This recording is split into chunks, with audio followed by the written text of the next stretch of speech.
Before we start, I'd like to give a thanks to my Osmasa team here, who some of them are here with me on the screen, who've made these consultations possible. We've had a very busy last few weeks. We started in Melbourne, where we did our first in-person consultation. From there, we went to Brisbane, Sydney, Adelaide, and then Perth. All of these have been the product of an immense amount of work and undertaking from the Osmasa team. And so I would like to thank all of the Osmasa team members for their hard work and dedication. Chiefly among them, I'd like to thank our Executive Director, Emily Flores, who looks after the research engagement and communications portfolio. Emily will be kicking off the day for us, and I'll introduce her now. Over to you, Em. Thanks very much, Anik, and welcome to everyone who's joining us today. It's really fantastic to see representatives from all of our stakeholders actually on the call today, including industry and training providers, peak bodies and governments, unions and other key stakeholders here as well. So wonderful to see. Your presence and willingness to contribute today are really vital as we continue on our JSC journey to shape the future of workforce development in our two key industries, being mining and automotive. We kicked off our national consultation 3 weeks ago with roundtables across the country, which were really designed to gather really good feedback on two of our key documents, including the 2025 Workforce Plan and also the VET Workforce Blueprint Project.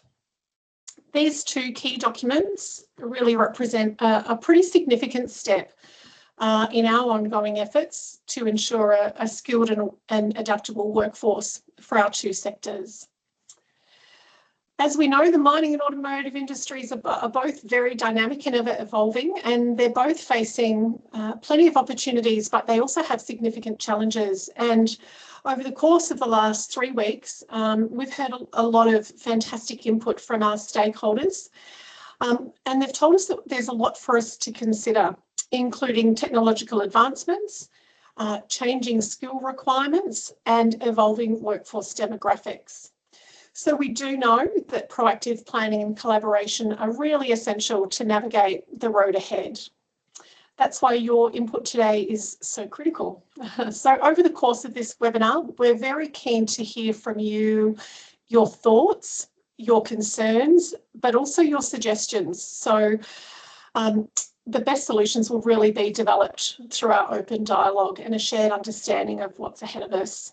So it's not just formality, we're very keen to get your feedback. That feedback will directly inform the final versions of these documents.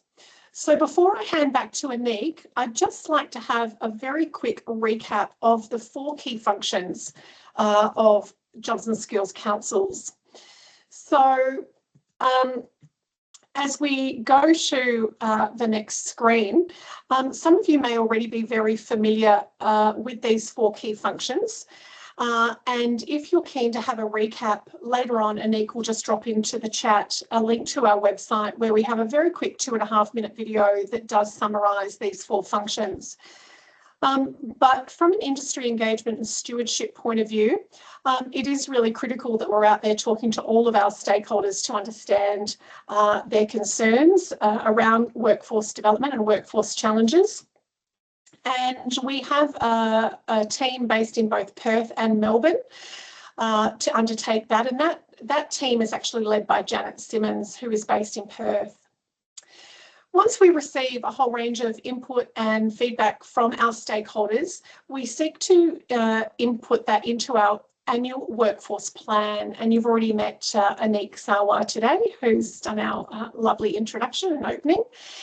And Anik leads the team that pulls together that workforce planning document, as well as a range of other policy submissions to government for us.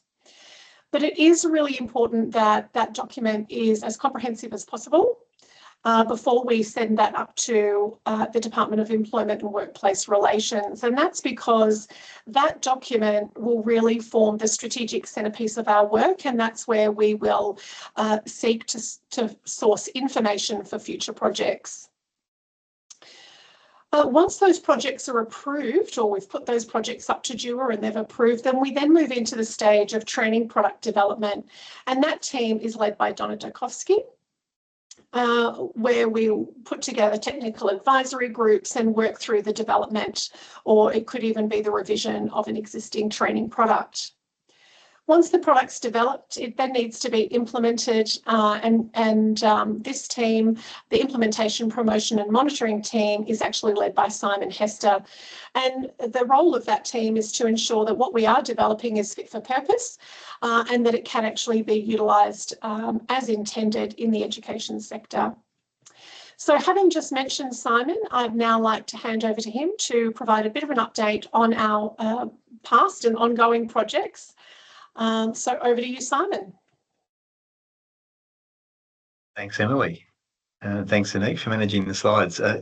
Yes, I'm Simon Hester, the Senior Manager for VET Implementation, and we're just going to provide a quick overview of some of the projects that we're currently running and some that have been completed.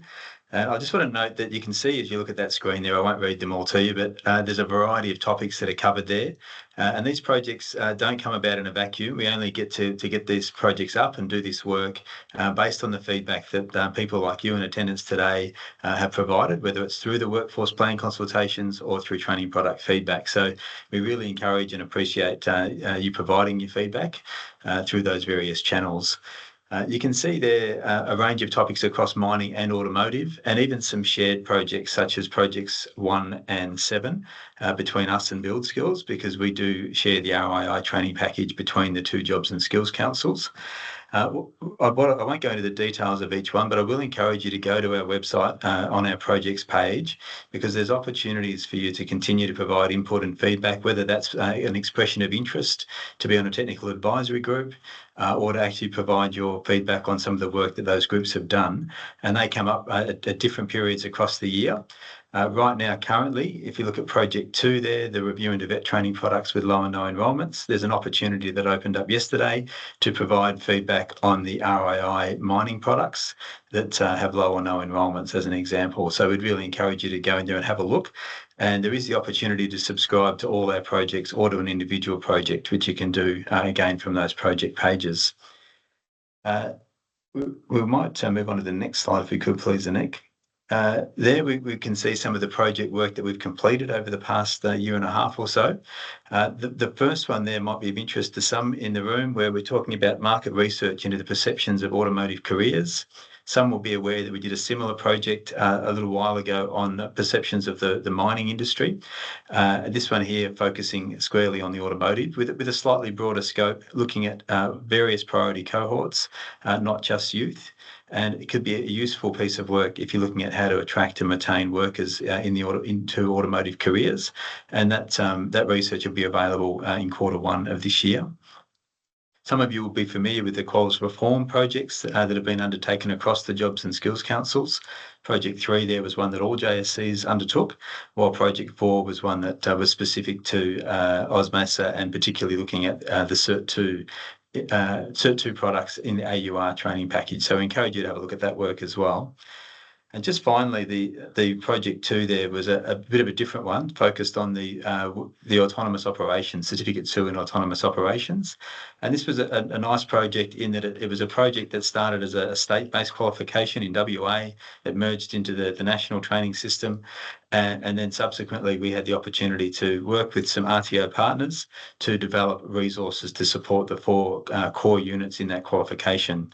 So if that's a particular qualification that you're interested in, Cert 2 in autonomous operations, we hold those resources there, and we're happy to share those at no charge to any RTO that is looking at putting those products on their scope. And we'd encourage you to reach out to us and see how we can assist you in that. That's all from me. Thanks, Anik.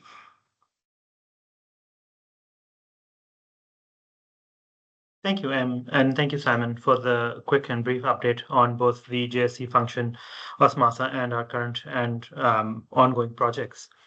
I will just say, as a matter of housekeeping again, is you can go to our website and you can subscribe to our project updates.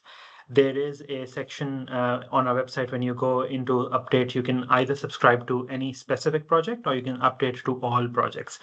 The all project option is useful if you are also keen to interact with us on future and upcoming things, because that won't show up in the list when you go into search for projects. So we really encourage you to subscribe to all projects. The other thing is There's also a feedback form that's live throughout the year. Anytime you want to get in touch with us, you are welcome to go through the website, you fill in the feedback form, and that comes directly through to the team that it's relevant for. And we're always very active in engaging and getting back to you on that.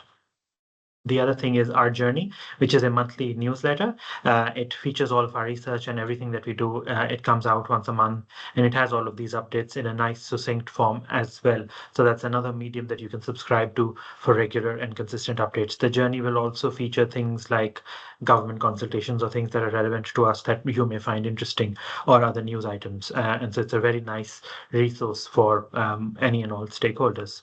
With that, I will begin talking about our research process.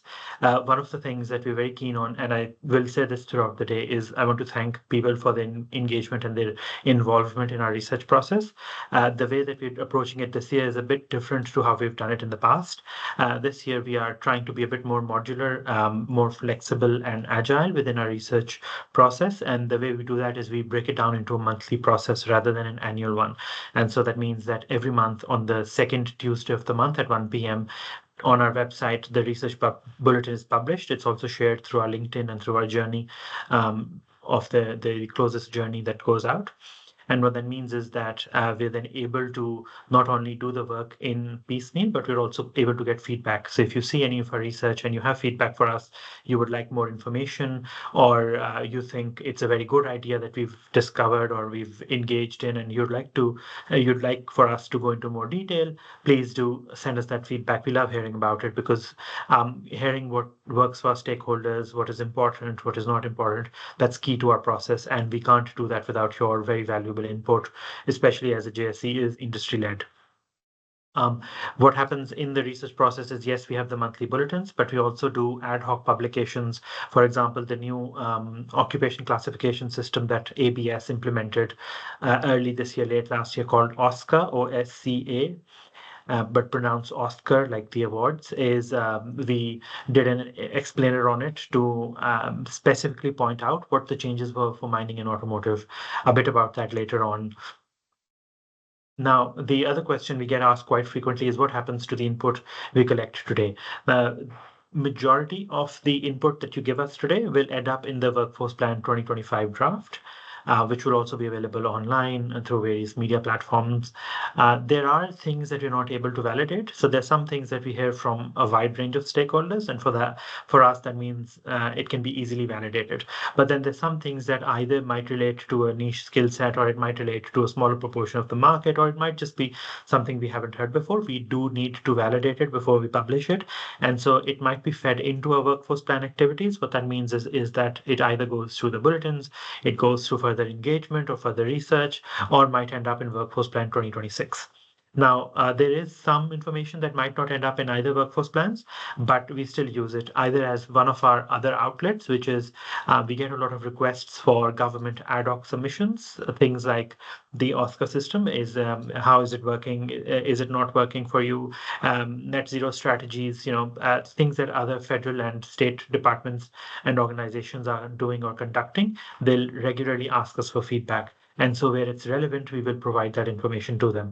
So if you think, oh, OSMASA has nothing to do with this, trust me, if it's related to mining and automotive, if it's related to the workforce, we will have something to do with it. And so you might not see it directly via one of our publications, but nevertheless, all the information that we collect is utilized in the optimal manner that we can utilize it, which is why I just like to take people through it. And in spirit of transparency, just a bit about what happened last year. This is a lot of text. I'll probably encourage you not to read it. I'll take you through it in a summarized manner. So last year we did the similar consultations, but after the workforce plan was finalized. So through them, through our consultations, we derived about 31, 32 areas of focus, as we called them. Most of them were action items, things that OSMASA should do or will continue to do, ongoing action items or one-off action items. Now, it makes it complicated to be transparent and accountable when you have 30 list items.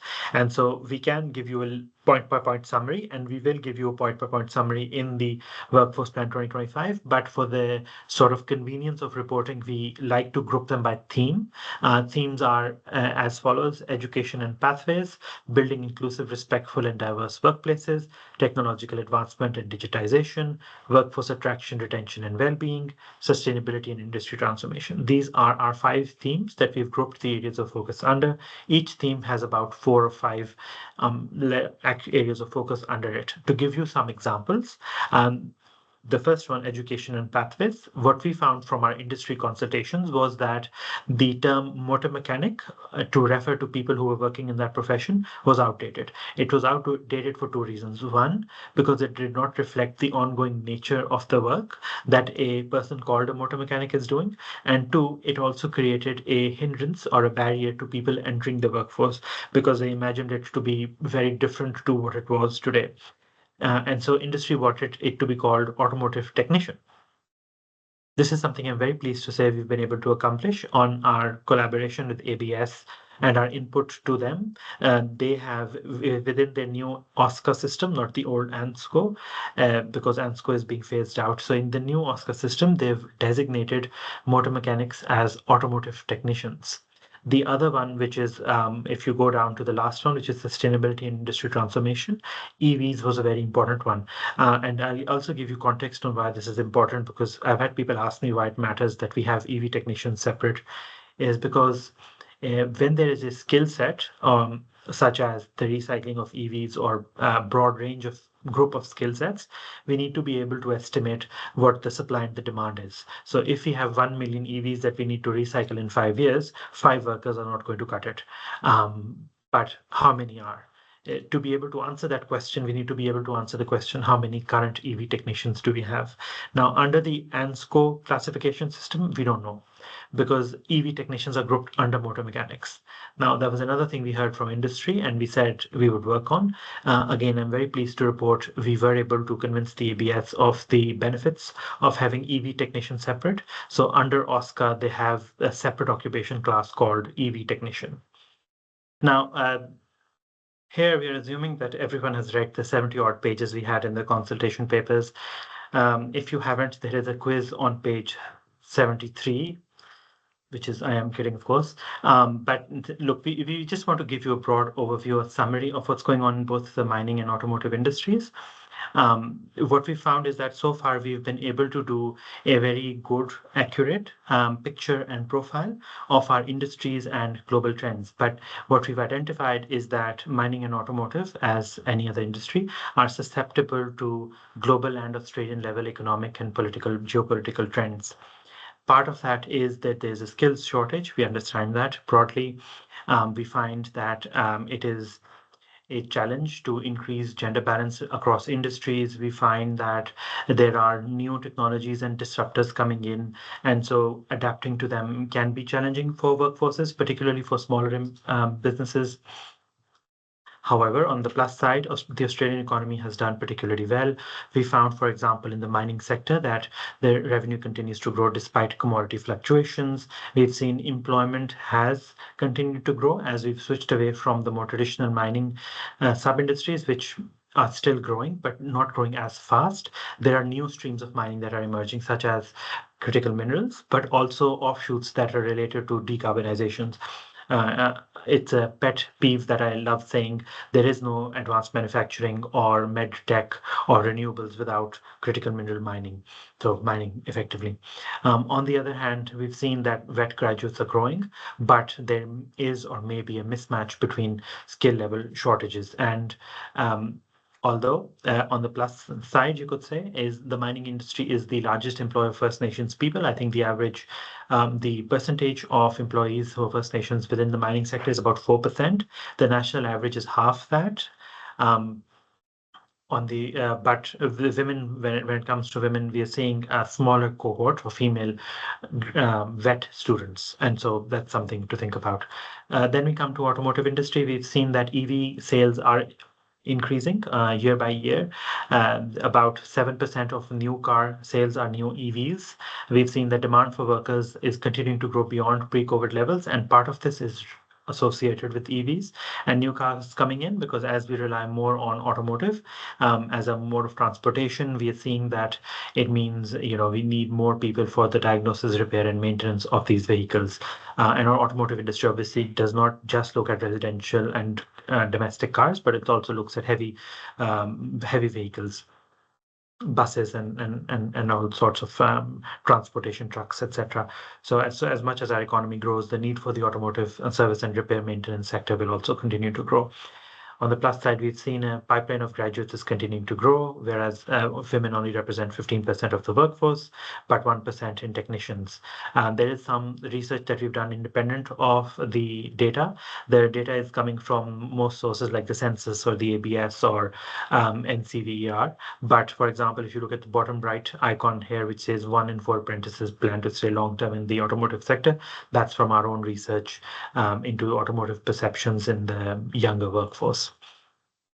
So basically, what we're trying to say here is that the broader level trends, we understand the broader sort of skills nexus that is going on in Australia. What we would love to hear from you is more specific on what's going on within your subdivision or your industry and how we can tackle it. So to that effect, as I said, there is a QR code later on that you can scan to give us feedback. There's a feedback form on the website that's live throughout the year. And if nothing else works, there's my email address on the screen that you can email me any time of the year. And we're happy to engage with you and to hear about what's going on in your industry. Now, I will just take you through a bit about what we're doing today. So the online session is structured slightly different to the in-person ones in a way that you're actually probably the most important session for us, because we're not only asking you for your opinion, we're also asking you to validate what we found out in the other in-person sessions. So each question will pop up twice on the screen. The first time we'll just ask you to give any answer that you think should be the answer there. Your answers will pop up on the screen. I should just give you a heads up. Once we're done with that, we will go to the next slide, which is basically showing you the theme group answers that we've gotten from our 5 in-person city level consultations. So what we've done is we had obviously hundreds of responses for each question, but we've grouped them on a thematic level and just to make it easier. And what we ask you to do is rank them by order of priority. Now, because we have 2 industries with us, mining and automotive, there's some answers that won't be relevant to you. What I would say is don't worry about it. Rank the ones in the order that you want them to be. And then what we will do on the back end is we will filter out mining and automotive. So it won't be a problem for us. So it's fine if you want to, if something is not relevant to you, just put it as a low priority and we'll filter that out later on. We just want to avoid having to duplicate the screens and then having tell people wait for the next slide for mining and that sort of stuff. And while we're doing this, the question answers are live through our question answer function. So anytime you have a question, please feel free to pop it in and someone will try and respond to you. They won't appear immediately, but and we may not have an answer for you now, but I promise you we will try our best to get back to you at some point within an answer. And of course, please feel free to follow up with me. Now, the first one is there are 2 options to join our survey. One option is the QR code on your screen. So if you have your cell phone handy with you, if you scan the QR code with your camera, it will take you to the survey. If you don't want to use your phone and you want to use your computer, there is a code at the top of the screen. So what you do is you open another tab, you go to menti.com, and then you put in the code 6793. 3177, and this code will be available throughout the course of all of our slides. Once you do that, you will get logged in to our survey, and then you can engage with us there. So what I'll do here is I will pause just for a second. If you can please either scan the QR code, or if you can please join using the link on the top of the screen. What that will do is bring you onto our platform. Once you log in, if you could please click the thumbs up button here on the bottom of my screen, top right corner, you'll see a thumbs up. Once you log in on your phone or your computer, you'll see a thumbs up there. Just please press that thumbs up for me, and then we'll know when to proceed when we have a couple of people logging in.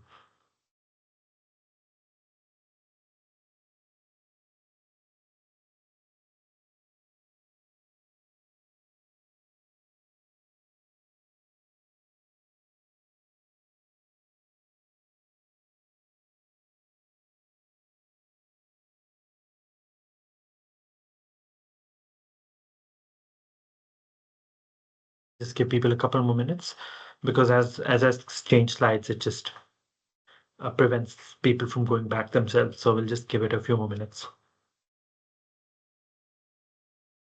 In the meanwhile, I'll just explain some of the things that we're doing is the questions that you'll see pop up on the screen. As I said before, there is an open-ended answer that you can give in the first instance, and in the second one, you can rank. And if at the end of the session, you feel like there is something that we haven't covered, there is an option for that too. And if you realize something by midnight, which I sometimes do. I'm sitting there and I think, oh, I should have said this. Please feel free to get in touch with us through one of our various sort of platforms of getting in touch. If you are if you work for an automotive or mining organization, I'd also encourage you to consider becoming a member of OSMASA. We do have a membership structure. It is free. You don't have to pay anything to become a member. You just have to fill in the form with the organization details. What that does is that helps us build an evidentiary base. Anything that we say and we do needs to be backed up with evidence to explain how it is industry led or it is a niche or a problem or a concern or a trend that's been identified by industry. And so while our verbal conversations are very helpful for context, we do need to build a documented evidentiary base. And that can only come from things like having member representation through written submissions through our website, through written submissions like this platform. And so while we encourage people to reach out, the documentation and the evidence is equally important for us. And so just if you are with an organization, please do consider becoming a member. I think we will move on to the next slide now.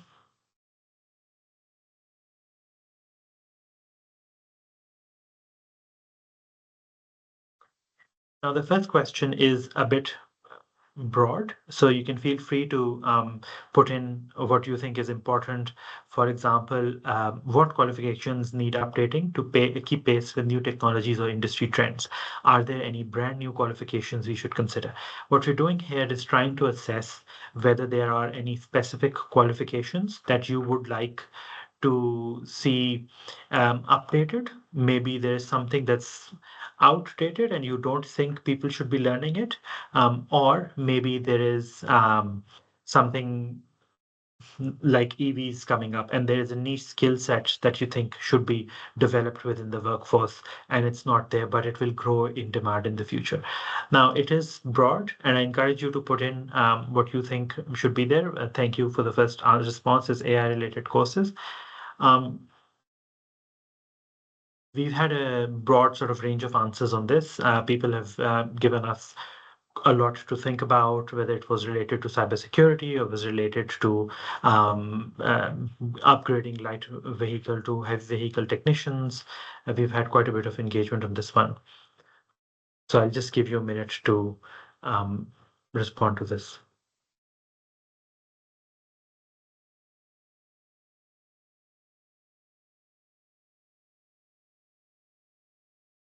We have heard quite a bit about electrical components as well. I'll just give you a brief summary of that.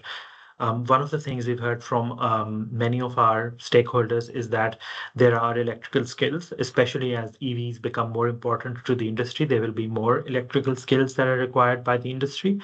And so what are we doing on that front? And I can't answer that in a one-liner, but I can tell you it is part of our focus areas. EVs is a big part of our research and, or essential to automotive going forward.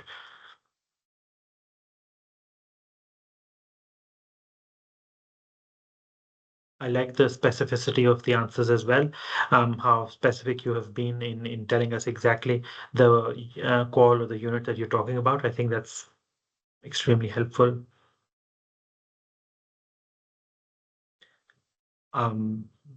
Beck, I think you'll be very happy to see the next slide as we've heard.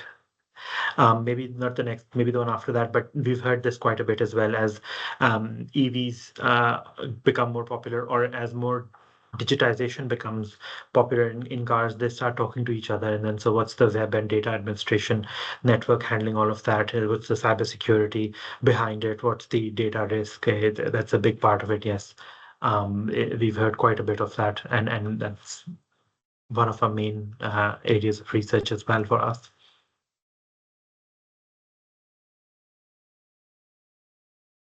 That's absolutely it. And with the Jordan, thank you for your answer. I've also heard comments and concerns around training remote community automotive technicians. Is how do you train them if there's no workshop there?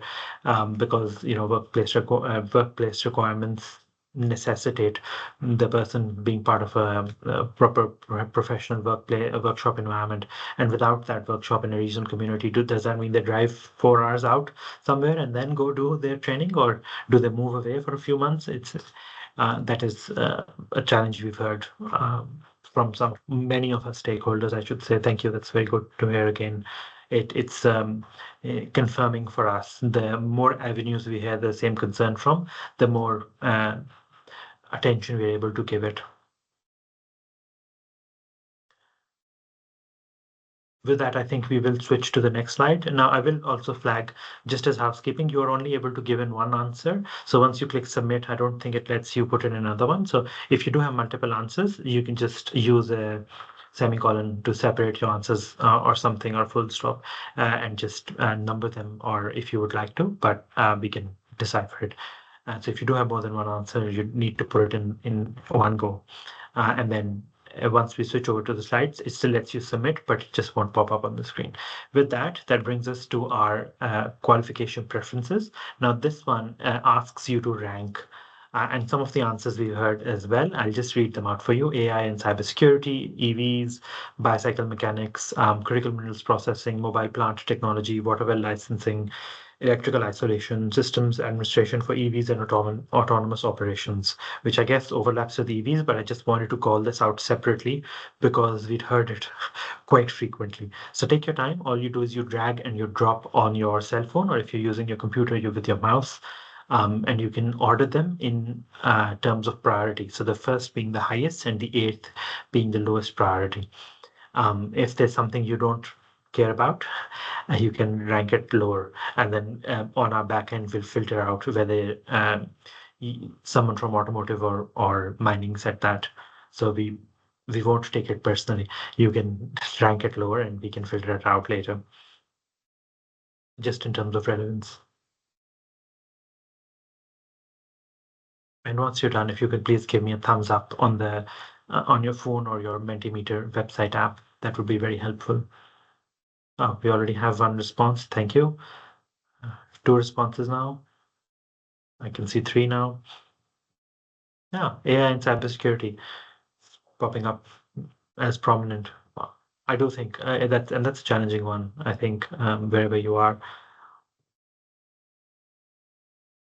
critical minerals is a very important, especially as the increased uh, federal focus on critical minerals is becoming more important.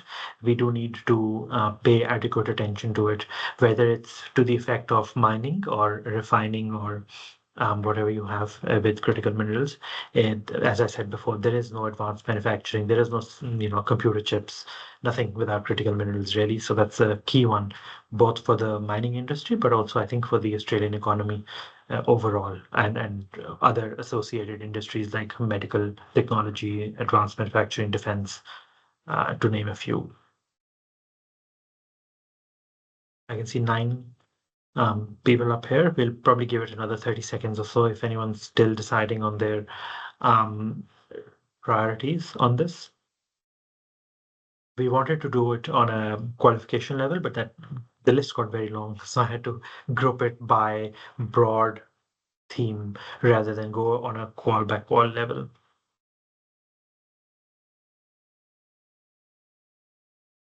I think we will switch over to the next question now. So the next question builds up on what we were just talking about with qualifications. This one talks specifically about skills. So whereas we're going away from the more qualification-based thinking mindset to skill, the biggest difference being a skill can span multiple qualifications. It can span multiple training packages. In fact, it can span multiple careers and decades of growth.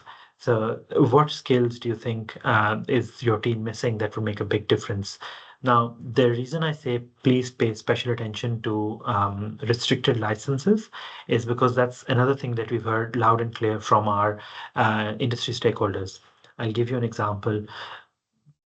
So, imagine you are a plant operator working somewhere in a regional area, let's say the Pilbara or the Hunter Valley, and your machine is it's a plant, so it's a heavy voltage by necessity, and something breaks down. Now, to be able to work on the heavy plant equipment, you first need to depower and isolate it or disconnect it effectively from the high voltage that's coming in.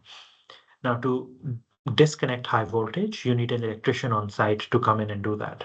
What we've heard from our stakeholders is that many times they will have to call an electrician to come in, and most of the time, that's what we've heard, is the electrician will have never seen that plant before or that machinery before. And so the electrician will come on site and look at it and say, I have no idea what to do. And so you have your plant operator who's instructing the electrician on what to do and how to disconnect or depower it, which is not the most optimal outcome from a safety perspective.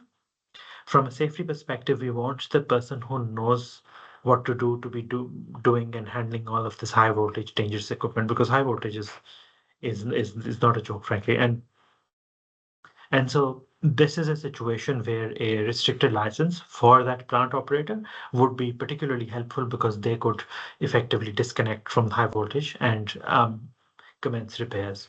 And this also reduces a backlog, which looks currently like a skills shortage, but it could be resolved with a restricted license. And this is something we're particularly interested in because we don't want to bring you solutions that take 4 to 40 years.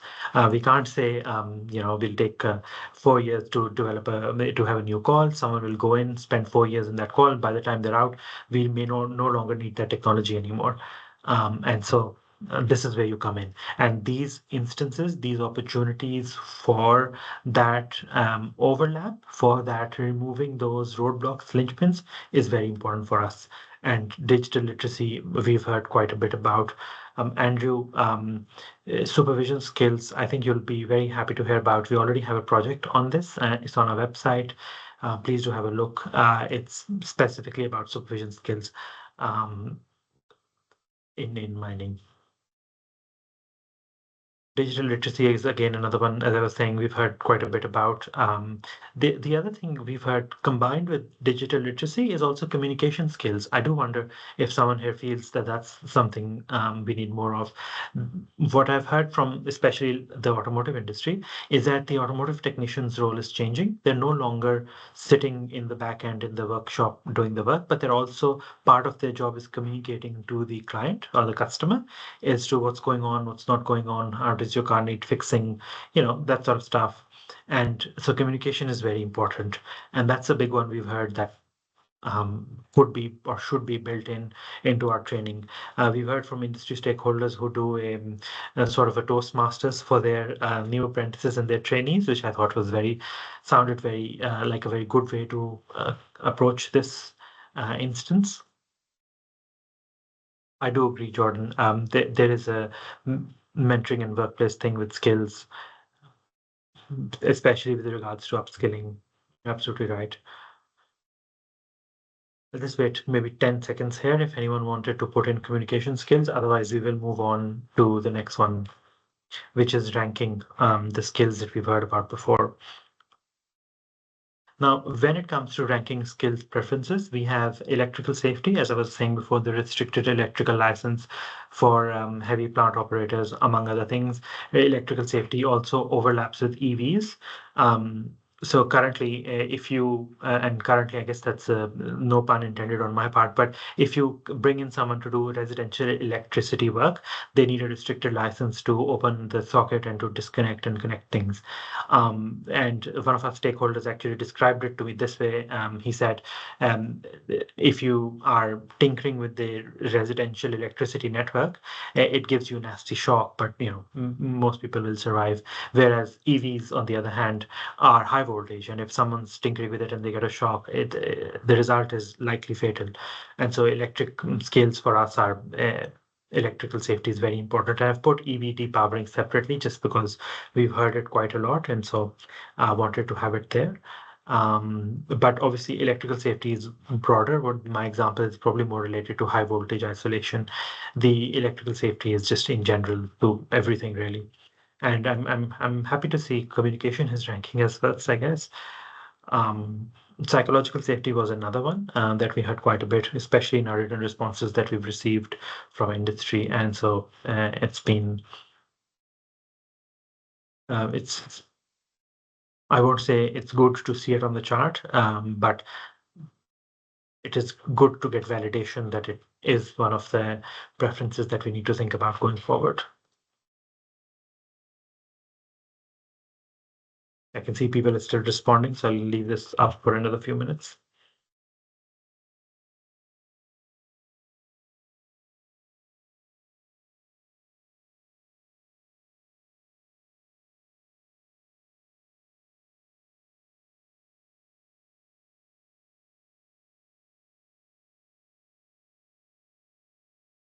If this was an in-person session, this is where I would get people to get up and move around and shuffle the room a bit as I just call back to my teaching days is just getting people moving around because we all tend to sit with our friends.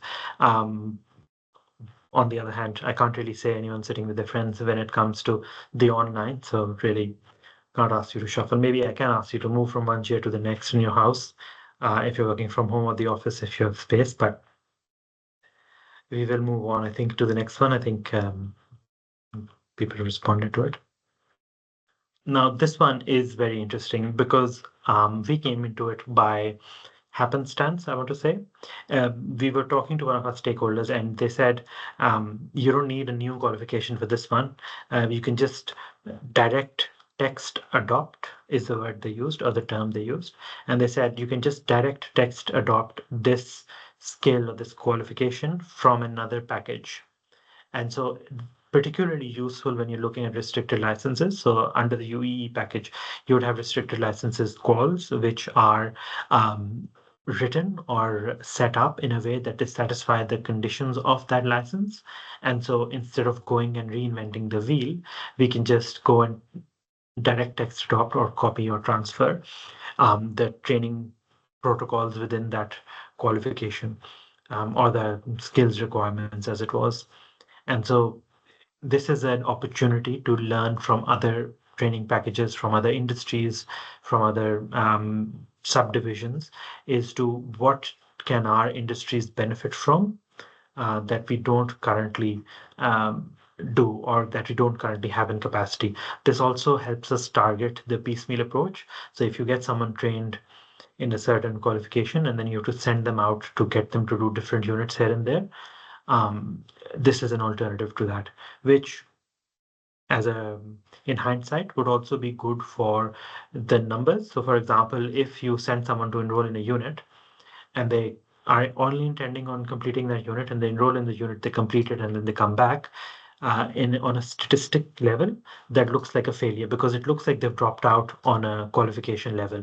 And that's not good because it's not a failure, it's a success. If their purpose was to go in and get that one unit and learn, train, whatever it was, and then come back, it should be noted as a success. Their completion is 100% on a statistical level, but we're not able to because we don't have that resolution.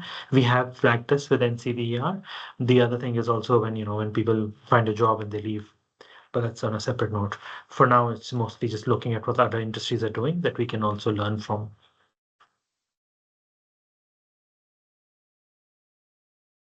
If there are not too many answers here, I may move on. If you don't have an answer, if you can please give me a thumbs up, just so I know that you don't have an answer rather than you're typing still. I don't want to move on while people are still typing.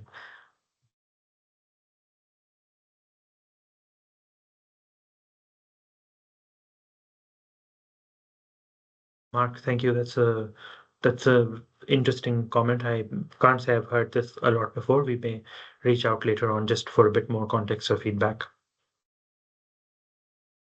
Gary, thank you. Fire and emergency services, EV fires. You're absolutely right. You've actually identified one of our areas of focus from last year. So the areas of focus was that OSPASA will continue to work with other stakeholders into both investigating and then supporting the development of resources for first responders and EV. We are working with this with two stakeholders off the top of my head. I could be missing someone, but off the top of my head, it's two stakeholders. One is the Canberra Institute of Technology's Electric Vehicles (EVs) Center of Excellence. The other is Public Skills Australia. Public Skills Australia's remit includes emergency response first responders, and so we're working with them to identify what skills are needed within the EV space, especially EV fires. In fact, one of our roundtables, we heard this horror story, I should say, about an auction house which had an EV sitting in their lot and it caught fire and it burned five other vehicles around it. So there was six vehicles that the auction lot lost. And that's because we don't fully understand how to respond to a fire with an EV. And absolutely, that's a thing or a big thing on our horizon is to think about and consider what to do with it. And as I said, we're working with stakeholders. I think we might flip over to the next question now. Now, this is again just rating skills preferences. I will just flag that some of these will dissect across or intersect across various training packages and industries, and that's fine. What we've done is we've again grouped it on a theme level. So we've said, if someone identified electrical skills or restricted license, we put it under UEE. If someone said hydrogen vehicles or hydrogen energy or something, put it under hydrogen. And so that's how we've done it. Data analytics is probably the broadest one, is because data analytics includes both things like not web systems administration when it comes to EVs talking to each other, but also things like our own sort of economic research component. Cybersecurity is also again extremely important, especially having lived through the COVID tail end period. I think if you all remember, there were several cybersecurity breaches in Australia, which became quite a concern at that time. And so going forward, it's a very important one, especially as we start to automate things, particularly within mining, where you have autonomous operations in a mine site, but at least the mine site is contained and sort of a controlled environment. As we start having auto driving cars or self-driving cars, cybersecurity becomes an even bigger problem, because then if someone tampers with it, and then how does that affect the performance, the diagnosis, the repair, the maintenance aspects. So cybersecurity is probably one of the biggest concerns in our list.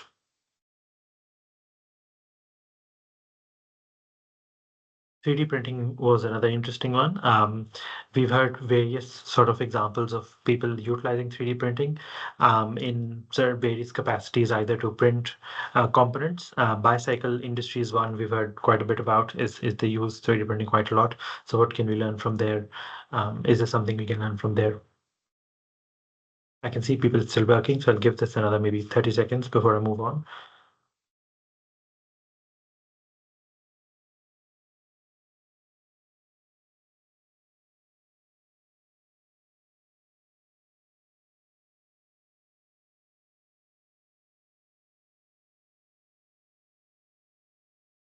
All right, the answers haven't changed. So unless everyone's entering the same ranking priorities, I think people are done. I might move to the next one. Now, the next one is more turning the mic around to you, is what are you using to tackle skills shortages? So yes, for the last 2 years, 3 years, in Osmasa's remit, we've understood that there are skills shortages. These skills shortages, as an economist, I have to say, are global. You go to Europe, there's a skills shortage. You go to Asia, there's various parts of Asia, there's a skills shortage.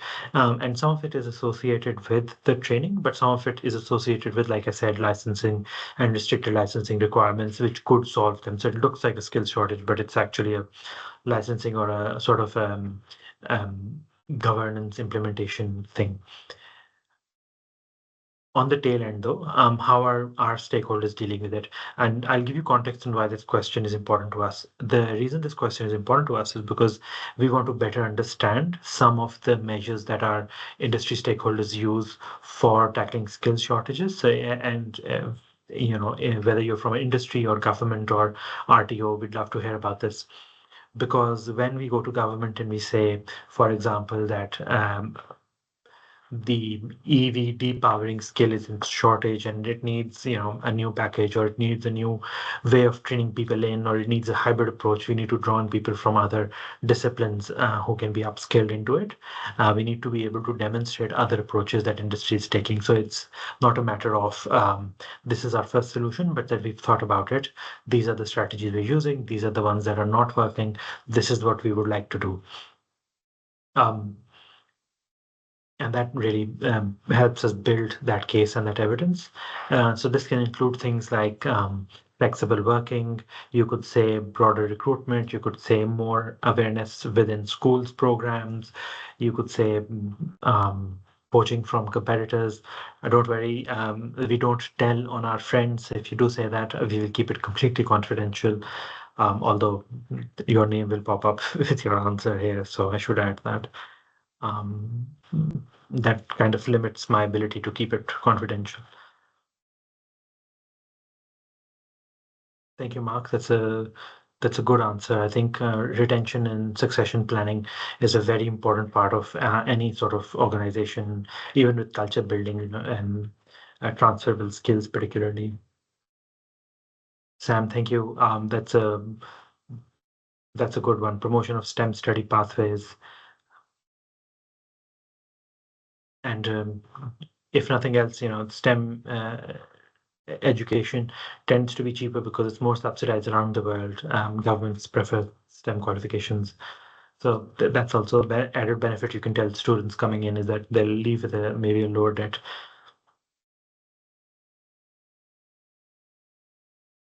Thank you, Carrie. We've heard that one as well through the Pacific Islands.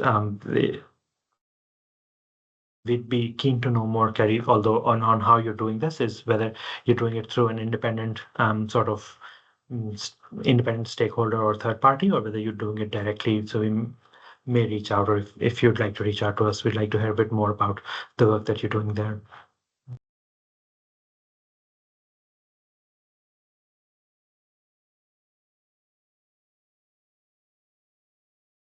Thank you, Andrew. I see you with the resources regulator, and so I'm happy to see that that's an approach that the government is also taking, is intrinsic rewards of roles and more flexible working conditions. In fact, once we switch over to the next one, I'd be keen to get your take on what you think about it. I think we might give it another 10 seconds. If you don't have an answer to give us, if you could please give us a thumbs up on the page that you've logged into. And if anyone's just joining in and they've been logged out because the page refreshed, remember at the top of the screen there is a code. So if you go to menti.com, you enter that code, it will bring you to the survey on our page, on whatever slide we're on. It will take you there automatically. It's a really useful, handy tool. I highly recommend it, and this is not a paid advertisement. I should point that out. All right, we might move on. Now, with this one, what we're trying to find is what you're doing currently. So if you're thinking about doing it, I would say don't put it up here. And obviously, you might not be doing all of these. Any that you're not doing, just put them at the end, I would say. So the ones that you are doing, start prioritizing them in probably your preference is the ones you like to rely on, or the ones that work best for you. There are 6 options, which is importing skills. That means relying on the migration system. There's flexible employment options, as some people also said, and we've heard this from industry quite a bit, which is the automotive industry specifically. They're trying to get people to see the benefit of having more flexibility. And that adds to the 5th one, which is 4-day working week, which apparently is very common in automotive, as our consultations have shown. I did not have an understanding, which is probably my thing, but it's an interesting thing to see come up. And so we put it here. Workforce planning, of course, training up, engaging with industry, all things we've heard from our stakeholders as they're using.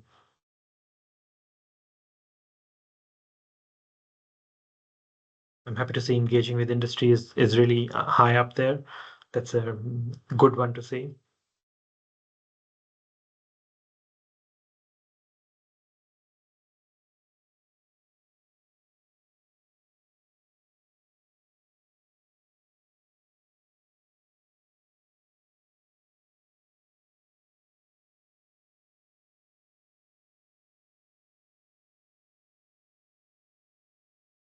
I will note that workforce planning is a very broad term. In our context at Osmasa, it means something very different to what it would mean in an industry context. For us, it's more about strategic workforce planning and long-term sort of on an industry level, whereas workforce planning for an organization looks somewhat different.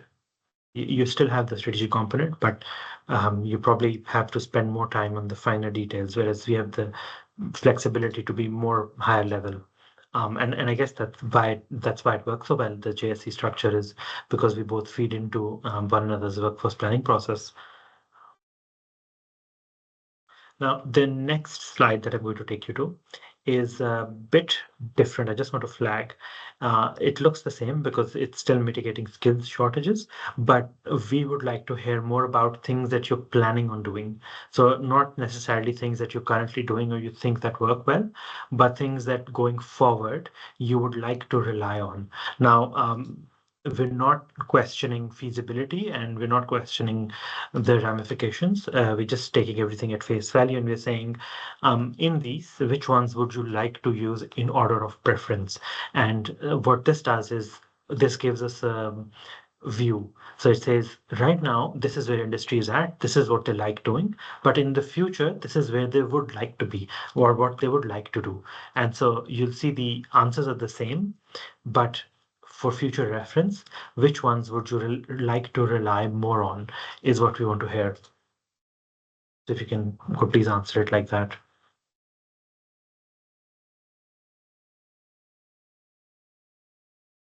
And again, you just rank it.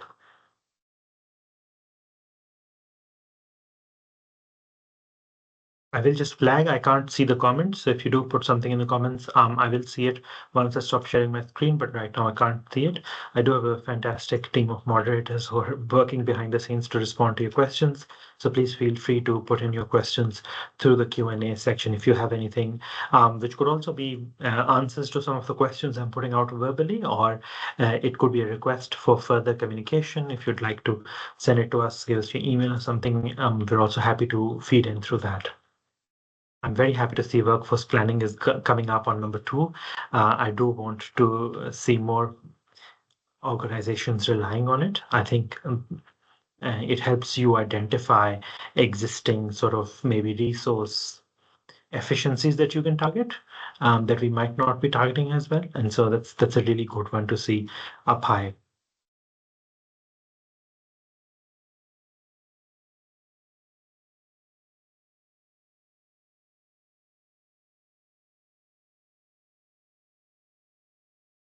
I will probably give it a couple more seconds before we move on.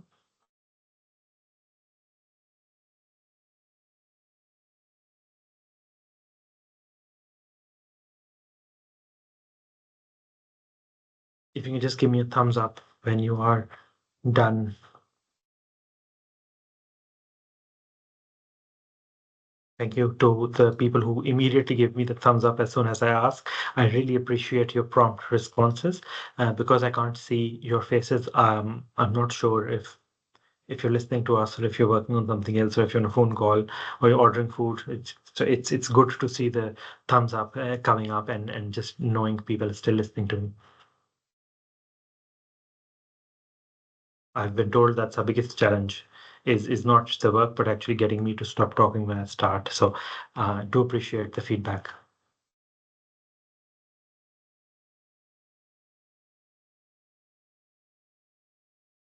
All right, we might move on to the next question. Now, the next question is on an industry level, what could be a significant disruptor in your industry's workforce over the next few years, and how should Osmasa and industry respond? Now, I will flag there are the more broader level disruptors such as AI, automation, skills shortages, global geopolitics that we broadly understand. So if you can give us a specific example of why you think it's a disruptor. So when you say automation, which skill set would you like us to think about it in the context of? That would be very helpful instead of the broader AI thing.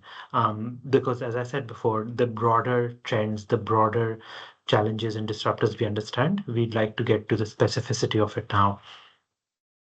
So when you say disruptor, which skill or occupation or industry do you think it's more relevant for? I guess let's go with that word.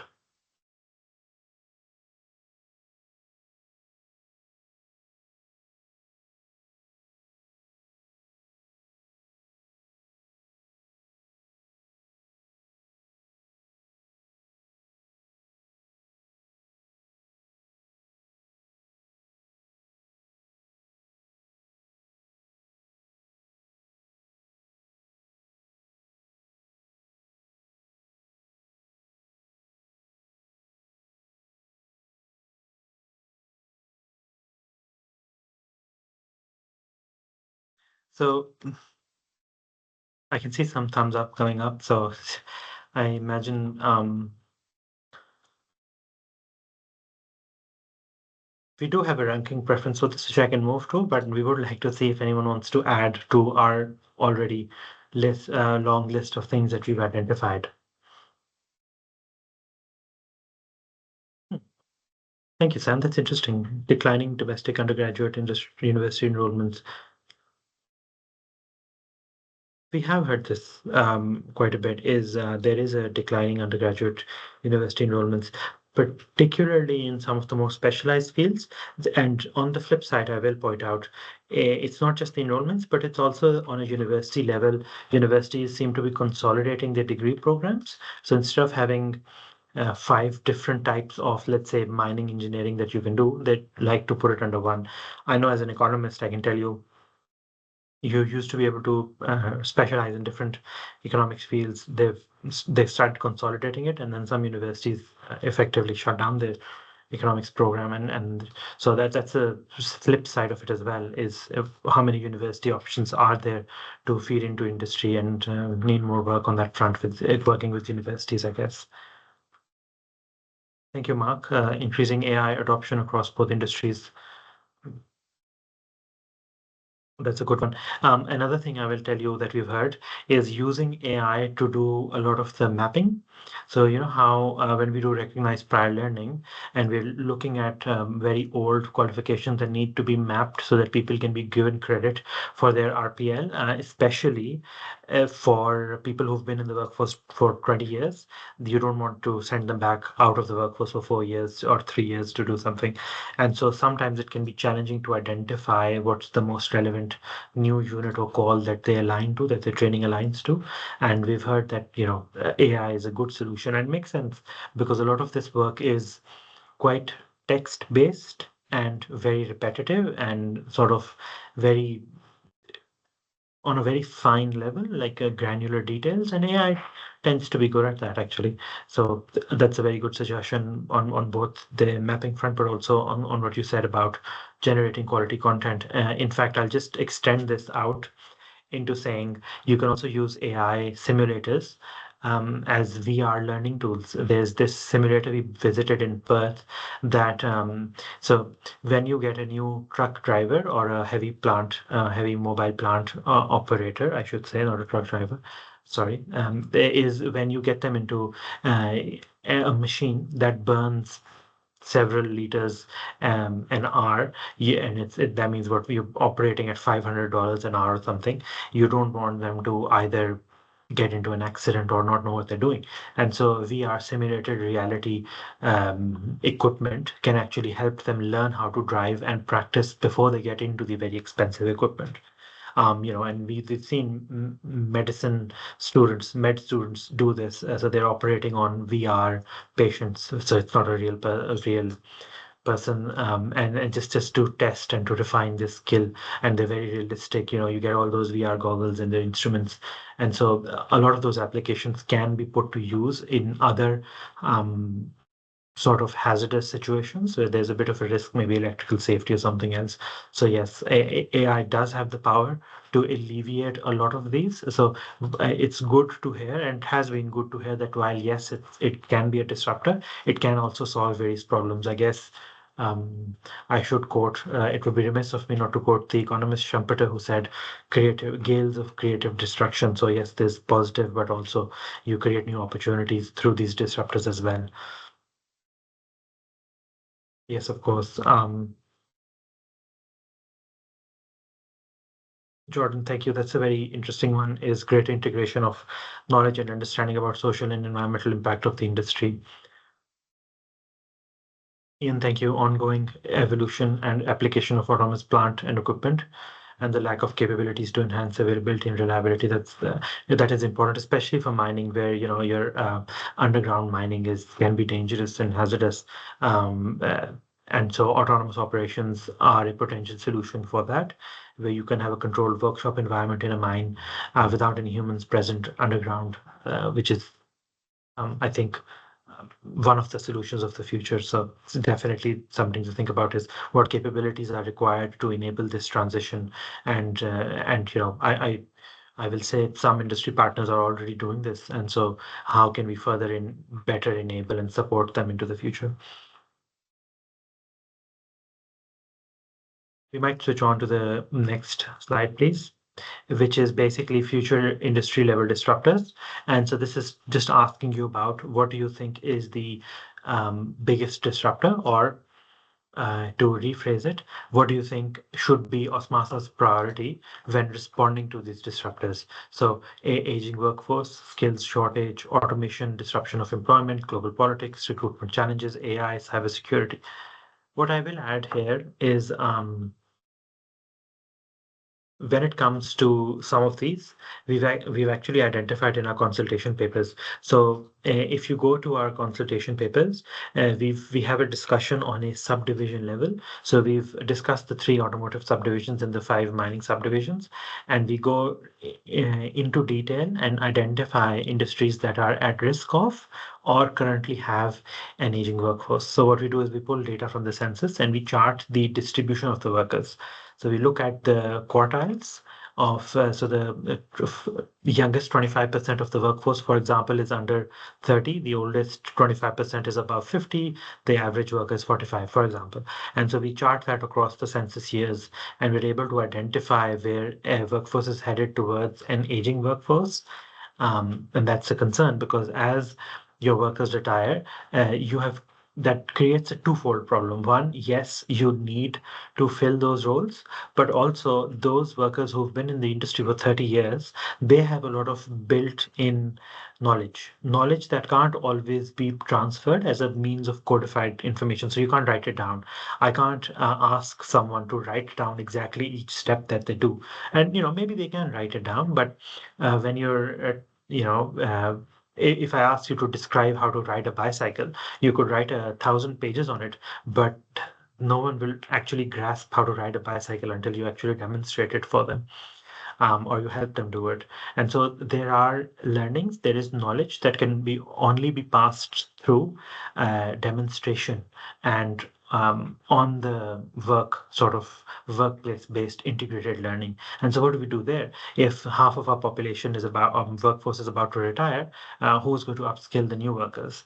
And this is particularly important in some niche markets. For example, we heard from a foundation that does restorative work on cars, saying the only person who can fix carburetors for them for classic cars is 82 years old.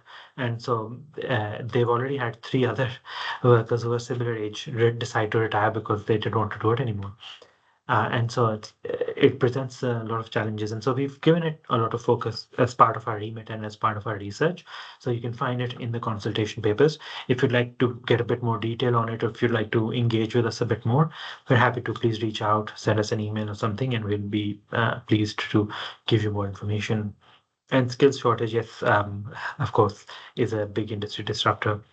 I can see cybersecurity is number 7. I know cybersecurity is sort of trends upwards and then downwards. People, as soon as there's a cyber breach, it becomes very important, and then it sort of goes down. I don't know if that's true, or yeah, that's a question or an answer. We do wonder sometimes about the trend of the importance of cybersecurity. I think most people have given us an answer. We might move on to the next one. Now, this one, your answers actually won't pop up on the screen, and you do have 2 questions to answer. So once you finish answering, if you could please press the thumbs up button. So the 2 questions are, the first is on the screen: what research do you want to see from Osmasa? Which is basically asking you about really any research that you want to see from us, whether it's more demographic research, you'd like to know more about skills, you'd like us to make our content more digestible. Would you like to see more various forms of communication from us? Currently, we've broken it down, as I said before. If you go to our Osmasa website, you go to industry stewardship, and then you go to research publications, you'll see both our government submissions and our research publications there. Is there a way that we can make it more digestible, perhaps? Please feel free to tell us. Um, there is maybe you'd like to see more explainers like Oscar, government updates, or with their calls for consultations, really anything. And it's an open sort of field. And as I said, you don't see it on the screen, so please feel free to tell us what you think. The other question, part B, is, and this sort of piggybacked in a bit later on because we weren't sure on whether to bring it up or how to bring it up. But the question basically asks is, are there examples of where industry leads training training development? So what we mean specifically is training equipment, not training packages. So what can happen is new equipment comes in, industry buys it, it's on back order, they get it in 2 years. But industries got it in 2 years. Training providers might not have access to it, either because it's a OEM specific, or it's because nothing available, or there's just a supply backlog. Could be anything. But what happens is your industry partner will have that technology or that equipment, and it will be sitting idle for a couple of years while people are getting trained to diagnose, service, and repair it. Now, they could have their own built-in program to train their own staff on it, which is fine for large-scale operators, but it doesn't work as well for smaller operators, we find. And so if you can think of any examples where you think training equipment lags industry equipment, please give us an answer. Otherwise, if you don't have any suggestions on what you'd like to see from our research, I would just say please press the thumbs up button so we can move to the next slide. Part of it could be that you haven't seen what research we're offering, and that's fine. I did not expect everyone to read the 70 pages we've written, but it is, I promise you, worthwhile reading because we have gone on and been very thorough with our research, and it's quite a lot of work that's in there. It's very useful from the people who've had access to it and read it. So I've been very pleased with the feedback we've gotten. So please do look at it. You don't have to read the whole thing. You can just go to your subdivision level. So if you, for example, work in automotive manufacturing or parts manufacturing, you can just go to that section. And I think it shouldn't be more than 5 pages that you have to read. Just putting that out there. There are also broader federal and state level policy trends that we've discussed. So we've broken down the consultation papers. Obviously, we start with summaries and our sort of strategic objectives and mission from our CEO. But then we go down to and we say, okay, what are relevant federal and state policies that are affecting us? We draw various intersections. We then talk about it on a subdivision level for automotive and mining, so 8 subdivisions. And then we also have things on vet trends and apprentice trends and enrollments and completions. So it's quite comprehensive in the way that we've done it. And I'm not just saying that because I've done it. I can't take credit for all the work. I have an excellent team who's been working behind the scenes. And I should flag, I keep saying we did it last year, but I've only been in the role 3 months. So the last year's workforce plan, I can't much take credit for. So I use the royal we when I use we did something. Now, these are eh, thematic groupings of things we've heard from people saying they want to see from Osmasa research. Case studies of best practice, barriers to rejoin the workforce, assessing skills shortages, impact of digitization or AI, economic trends affecting the industry, trends affecting the workforce, which is stuff like aging and demographics, or future skills shortages. What's the difference between so 3 and number 7? So assessing skills shortages is more current. Future skills shortages is more in the future. What do we expect will happen in the future? And that sort of lends to it. So if you have a preference, please rank it in that is what you okay. Skills shortages and future. I'm very happy to see that's topped their list. And that's a big part of our consultation. So thank you. Very good to see that. I will just give it maybe let's say 30 seconds before we move on to the next one.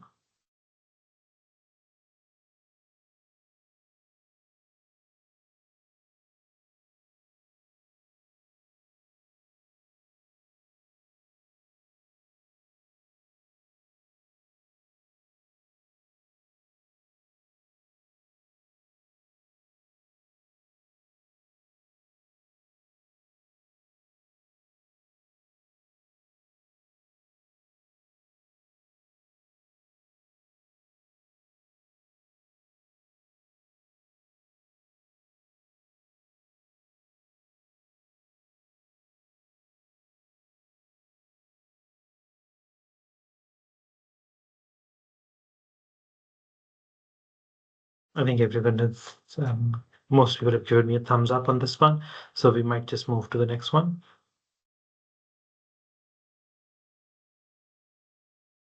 Now, this is not just because I love that picture of a cat with that shadow, but it's also because the QR code here, if you scan this QR code on your phone, it will take you directly to our website where there is the feedback form that you can fill in. It is feedback on the workforce planning, but workforce planning activities. But it's also just about the consultation papers, if that's what you would like to talk about. This is live, I believe, throughout the year, and you can get in touch with us through it anytime you want. You can scan it and you can save the link if you'd like to, but you can also approach it if you go directly to our website and you can find it.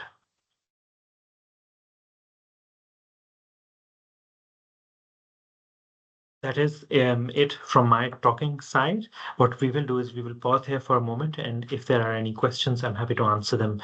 If you can please put them in the chat, or if there are any existing, I'll go see them now and we can respond to some of them.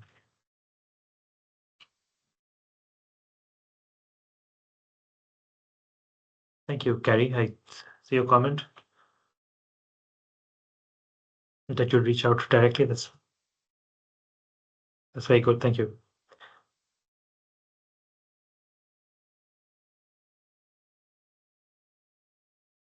I can see some questions have also been answered. So if there are any new questions, please feel free to put them in so that we can have the discussion now. As for if the slides will be made available after this, yes, they will be.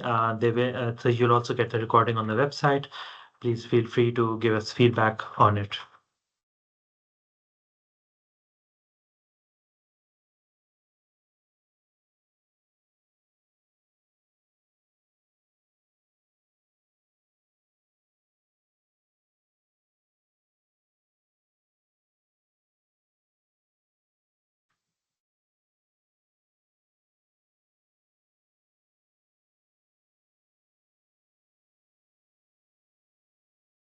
I might ask for reaction on screen, so you can send a thumbs up if you don't have any questions, because I can see all the questions that were put in were answered. Thank you, Sam.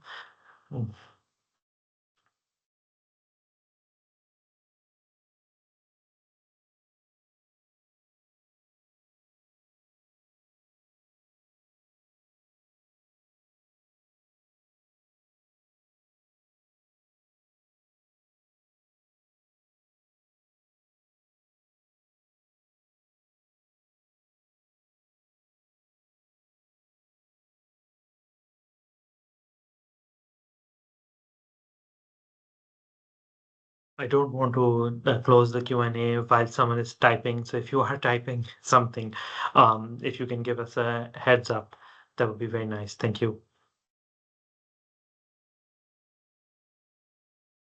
Cognizant of time, we are almost out of time for this roundtable session. And I do want to thank everyone for their time here. As I said before, what will happen now is we will take the responses that we've collected from both, from all of our in-person and this online session. We will first collate a 2-page summary of what's going on in our, so what have we learned from these sessions. Then we will use these to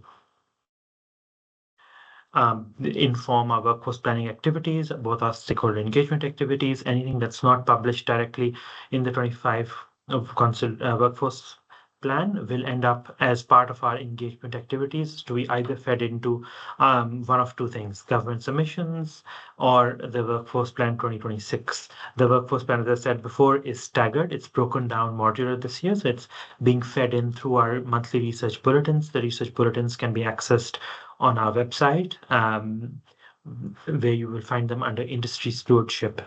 That's one of the functions my team looks after. It's industry stewardship, and so that's the webpage you'll find them out about.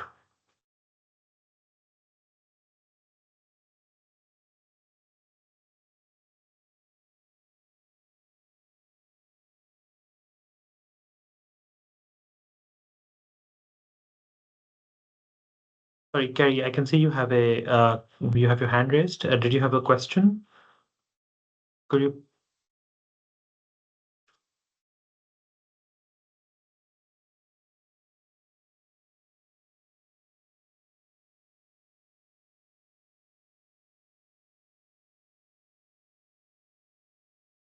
If you did have a question, could you please put it in the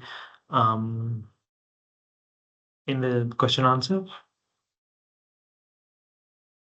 No? Oh, I see you lowered your hand. Okay.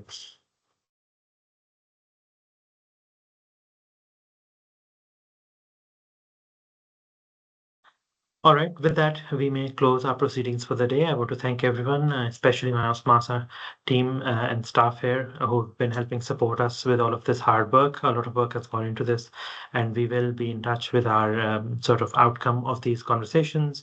They're an important part of an integral part of our workforce planning activities. Job skills councils are industry-led, and so these form the very foundation of our workforce planning, which is a core part of our remit. In fact, that's why JSCs were formed, is to conduct workforce planning. Without them, we won't be a JSC. So again, I just want to thank everyone for their time, for being here today. And I'd like to close in a very timely manner. Haven't gone over time at all, which is very happy with me for staying to time. So thank you, everyone. And please, as I said, feel free to get in touch over the website or my email. Now you all have my email address, and look forward to hearing from you and working with you. So thank you.